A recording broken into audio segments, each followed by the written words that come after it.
Hi hello welcome to ಅಲೋ TV Kannada. Power star Puneeth Rajkumar ಅಭಿಮಾನಿಗಳಿಗೊಂದು ಸಂತಸದ ಸುದ್ದಿ.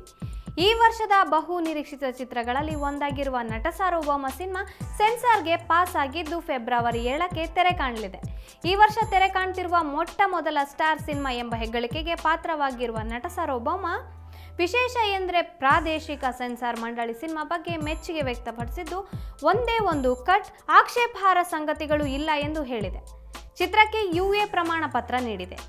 ನಮಗೆ ಈ ಬಗ್ಗೆ ಯಾವುದೇ ಅನುಮಾನ ಇರಲಿಲ್ಲ. ಕುಟುಂಬ ಸಮೇತ ನೋಡುವಂಥ ಚಿತ್ರ ಇದು. ಪುನೀತ್ ರಾಜ್ಕುಮಾರ್ ಸಿನಿಮಾಗಳು ಕುಟುಂಬ ಸಮೇತ ನೋಡುವಂಥ ಚಿತ್ರಗಳು ಹೆಚ್ಚು ಆದ್ಯತೆ ನೀಡುತ್ತೇವೆ. ಅವರ ಸಿನಿಮಾಗಳು A ಪ್ರಮಾಣ ಪತ್ರ ಸಿಗುವ ಚಾನ್ಸೇ ಇಲ್ಲ. ಇನ್ನೊಂದು ಖುಷಿಯ ಸಂಗತಿ ಎಂದರೆ ಸೆನ್ಸಾರ್ ಮಂಡಳಿ ಒಂದೇ ಒಂದು ಕಟ್ ಅಥವಾ ಮ್ಯೂಟ್ ಮಾಡಲು ಹೇಳಿಲ್ಲ ಎಂದಿದ್ದಾರೆ ಚಿತ್ರದ ನಿರ್ದೇಶಕ ಪವನ್ ಒಡೆಯರ್. ಎಲ್ಲವೂ ಅಂದುಕೊಂಡಂತೆ ಆಗಿದ್ದರೆ ಹ್ಯಾಟ್ರಿಕ್ ಹೀರೋ ಶಿವರಾಜ್ ಕುಮಾರ್ ಅವರ ಕವಚ ಸಿನಿಮಾ ಈ ವರ್ಷ ತೆರೆ ಕಾಣಬೇಕಿದ್ದ ಮೊದಲ ಸ್ಟಾರ್ ಸಿನಿಮಾ. ಇದೀಗ ಆ ಸಿನಿಮಾ ಪೋಸ್ಟ್ಪೋನ್ ಆಗಿರುವ ಕಾರಣ ಇದೇ ಫೆಬ್ರವರಿ 7ಕ್ಕೆ ನಟ ಸಾರ್ವಭೌಮ ತೆರೆ ಕಾಣ್ತಾ ಇದೆ.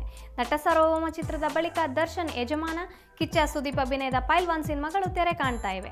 ರಾಕ್ಲೈನ್ ವೆಂಕಟೇಶ್ ಪ್ರೊಡಕ್ಷನ್ಸ್ ಬ್ಯಾನರ್ನಲ್ಲಿ ಈ ಸಿನಿಮಾ ಮೂಡಿ ಬರ್ತಾ ಇದ್ದು, ರಾಕ್ಲೈನ್ ವೆಂಕಟೇಶ್ ನಿರ್ಮಾಪಕರು. ಪವನ್ ಒಡೆಯರ್ ಈ ಚಿತ್ರಕ್ಕೆ ಆಕ್ಷನ್ ಕಟ್ ಹೇಳ್ತಾ ಇದ್ದು, ರಚಿತಾ ರಾಮ್, ಮಲಯಾಳಂ ನಟಿ ಅನುಪಮಾ ಪರಮೇಶ್ವರನ್, ರವಿಶಂಕರ್, ಚಿಕ್ಕಣ್ಣ, ಸಾಧು ಕೋಕಿಲ, ಹಿರಿಯ ನಟಿ ಬಿ ಸರೋಜಾದೇವಿ ಮೊದಲಾದ ಕಲಾವಿದರು ತಾರಾಗಣದಲ್ಲಿ ಇದ್ದಾರೆ.